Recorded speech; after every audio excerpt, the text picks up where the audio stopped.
ചക്ക കൊണ്ട് നമ്മൾ ഒട്ടനവധി പലഹാരങ്ങളും വിഭവങ്ങളും ഉണ്ടാക്കാറുണ്ടല്ലേ.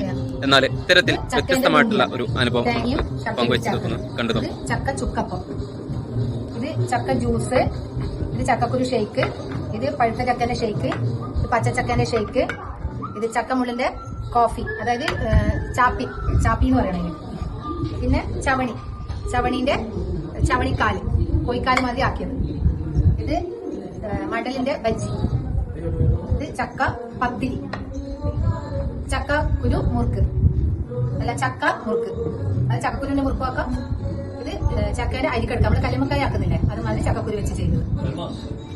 അൽമാസല്ല, ഇത് ചക്കേന്റെ മുട്ടായി ടോഫി, ഇത് ചക്കേന്റെ ബർഫി, ഇത് പോണ്ടി മസാല, ചക്കക്കുരുവിന്റെ മുകളിലുള്ള പോണ്ടി മസാല, ഇത് ചക്ക പുളിശ്ശേരി, ഇത് ചക്കക്കുരു സാലഡ്, ഇത് ചക്കക്കുരു രസം, ഇത് ചക്ക അച്ചാർ, ഇത് ചക്ക പുളിയിഞ്ചി, ഇത് ചക്ക കൂഞ്ഞൽ ഫ്രൈ, ഇത് ചില്ലി ചക്ക, ഇത് ചക്കക്കുരു ചമ്മന്തി, ചക്ക ഉണ്ട, ചക്കക്കുരുവിന്റെ